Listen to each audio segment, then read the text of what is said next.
ഒഡീഷയിൽ വരാനിരിക്കുന്ന രാജ്യസഭാ തെരഞ്ഞെടുപ്പിൽ ബി.ജെ.പിയുടെ കുതിരക്കച്ചവട നീക്കങ്ങളെ പ്രതിരോധിക്കുവാനും പാർട്ടിയിൽ ക്രോസ് വോട്ടിംഗ് ഒഴിവാക്കുവാനുമായി തന്ത്രപ്രധാനമായ രഹസ്യ നീക്കമാണ് കോൺഗ്രസ് നടത്തിക്കൊണ്ടിരിക്കുന്നത്.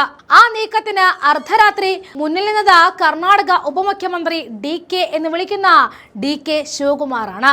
ഒഡീഷയിൽ നിന്നുമുള്ള കോൺഗ്രസ് എം.എൽ.എമാരെ കർണാടകയിലെ സുരക്ഷിത കേന്ദ്രങ്ങളിലേക്ക് മാറ്റിയാണ് നീക്കങ്ങൾ എടുപടി എന്ന് നടത്തിയിരിക്കുന്നത്.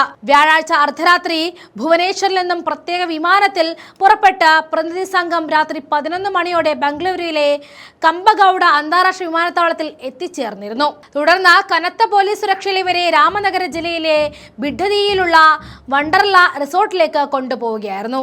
മങ്കുഖില, അപ്പലസ്വാമി, രാജൻ എക്ക, അശോക് കുമാർ തുടങ്ങിയ 14ഓളം വരുന്ന എം.എൽ.എമാരും മുതിർന്ന പാർട്ടി നേതാക്കളുമാണ് ഈ സംഘത്തിലുള്ളത്. ഒഡീഷ പി.സി.സി മുൻ അധ്യക്ഷൻ ഭക്തചരൺ ദാസ്, വക്താവ് ദുർഗാപ്രസാദ് പാണ്ഡെ എന്നിവരും ഈ എം.എൽ.എമാർക്കൊപ്പമുണ്ട്. ബി.ജെ.പിയുടെ ഓപ്പറേഷൻ ലോട്ടസ് എന്ന ജനാധിപത്യ വിരുദ്ധ നീക്കങ്ങളെ എന്ത് വില കൊടുത്തും ചെറുക്കുവാനാണ് പാർട്ടി തീരുമാനം. 147 അംഗങ്ങളുള്ള ഒഡീഷ നിയമസഭയിൽ 14 എം.എൽ.എമാരാണ് കോൺഗ്രസിനുള്ളത്. 4ാമത്തെ രാജ്യസഭാ സീറ്റിലേക്കുള്ള മത്സരം നിലവിൽ ഏറെ നിർണായകമാണ്. ഈ സീറ്റിലേക്ക് കോൺഗ്രസ് പിന്തുണയോടെ ദത്തേശ്വർ ഹൊട്ട മത്സരിക്കുമ്പോൾ ബി.ജെ.പി പിന്തുണയോടെ സ്വതന്ത്ര സ്ഥാനാർത്ഥി ദിലീപ് റേയും രംഗത്തുണ്ട്. സ്വന്തം നിലയ്ക്ക് വിജയിക്കാൻ ആവശ്യമായ ഭൂരിപക്ഷമില്ലാത്ത ബി.ജെ.പി സ്വതന്ത്ര സ്ഥാനാർത്ഥികളെ വിജയിപ്പിക്കാൻ കോൺഗ്രസ് അംഗങ്ങളെ സ്വാധീനിക്കാൻ ശ്രമിക്കുമെന്ന കൃത്യമായ വിവരത്തിന്റെ അടിസ്ഥാനത്തിലാണ് ഈ മുൻകരുതൽ എടുക്കുന്നത്. ബി.ജെ.ഡി തങ്ങളുടെ ഔദ്യോഗിക സ്ഥാനാർത്ഥിയായിട്ട് സന്താനു മിശ്രയെ നാമനിർദ്ദേശം ചെയ്തിട്ടുണ്ട്. കൂടാതെ 4ാമത്തെ രാജ്യസഭാ സീറ്റിലേക്ക് പൊതു സ്ഥാനാർത്ഥിയായിട്ട് ദത്തേശ്വർ ഹൊട്ടയെയും നിർത്തി. അദ്ദേഹത്തിന്റെ സ്ഥാനാർത്ഥിത്വത്തിന് കോൺഗ്രസ് പിന്തുണ നൽകിയിട്ടുണ്ട്. മറുവശത്ത് ബി.ജെ.പി 2 സ്ഥാനാർത്ഥികളെ നിർത്തിയതായിട്ടും സ്വതന്ത്ര സ്ഥാനാർത്ഥി ദിലീപ് റേയെ പിന്തുണച്ചതായിട്ടും റിപ്പോർട്ടുകളുണ്ട്. 4ാമത്തെ സീറ്റിലേക്കുള്ള മത്സരം ക്രോസ് വോട്ടിംഗിനെ ആശ്രയിച്ചിരിക്കുമെന്ന് കോൺഗ്രസ് വൃത്തങ്ങൾ പറയുകയാണ്. ദത്തേശ്വർ ഹൊട്ടയുടെ വിജയം കോൺഗ്രസ് എം.എൽ.എമാരുടെ പിന്തുണയെ ആശ്രയിച്ചിരിക്കുമെങ്കിലും സ്വതന്ത്ര സ്ഥാനാർത്ഥി ദിലീപ് റേക്ക് വിജയം ഉറപ്പാക്കാൻ എതിരാളി ക്യാമ്പുകളിൽ നിന്നും കുറഞ്ഞത് 8 എം.എൽ.എമാരുടെ പിന്തുണ ആവശ്യമാണ്.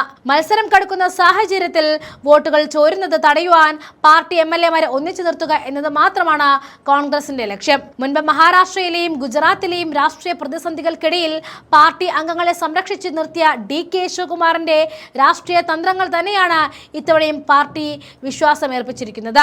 ജനാധിപത്യത്തെ അട്ടിമറിക്കാനുള്ള ബി.ജെ.പിയുടെ നീക്കങ്ങൾ ഒഡീഷയിൽ വിജയിക്കില്ല എന്ന ഉറച്ച നിലപാടിലാണ് കോൺഗ്രസ് നേതൃത്വം. രാജ്യം ഉറ്റുനോക്കുന്ന രാജ്യസഭാ തെരഞ്ഞെടുപ്പിന് കളം ഒരുങ്ങിക്കഴിഞ്ഞിരിക്കുകയാണ്.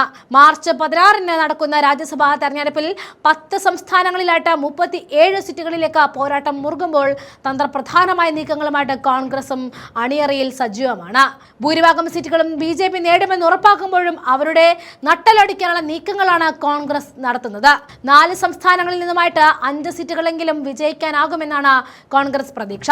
തെലങ്കാനയിൽ 2 സീറ്റിലും ഹരിയാന, ഛത്തീസ്ഗഡ്, ഹിമാചൽ പ്രദേശ് എന്നിവിടങ്ങളിൽ നിന്നും ഓരോ സീറ്റുകളിലുമാണ് കോൺഗ്രസിന്റെ വിജയസാധ്യത ലക്ഷ്യമുള്ളത്.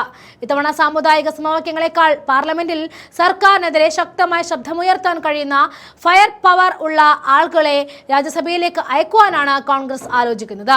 തെലങ്കാനയിൽ നിന്നുമുള്ള 2 രാജ്യസഭാ സീറ്റുകളിലേക്കുള്ള മത്സരം ഏറെ ശ്രദ്ധേയമാണ്. ഒരു സീറ്റ് ലഭിക്കാൻ 40 എം.എൽ.എമാരുടെ പിന്തുണ ആവശ്യമാണ്. നിലവിൽ 66 എം.എൽ.എമാരുള്ള കോൺഗ്രസിന് ഇടതുപക്ഷത്തിന്റെയും മറ്റു പാർട്ടികളുടെയും പിന്തുണയോടെ ആകെ 74 പേരുടെ ബലമുണ്ട്. ഇതൊരു സീറ്റ് ഉറപ്പിക്കാൻ സഹായിക്കും. എന്നാൽ 2ാമത്തെ സീറ്റിൽ മത്സരം കടുപ്പമാകും. ബി.ആർ.എസിന് 36 എം.എൽ.എമാരുണ്ടെങ്കിലും അതിൽ 10 പേർ നേതൃത്വവുമായിട്ട് അകൽച്ചയിലാണ് എന്ന റിപ്പോർട്ടുകളും കോൺഗ്രസിന് പ്രതീക്ഷ നൽകുന്നുണ്ട്.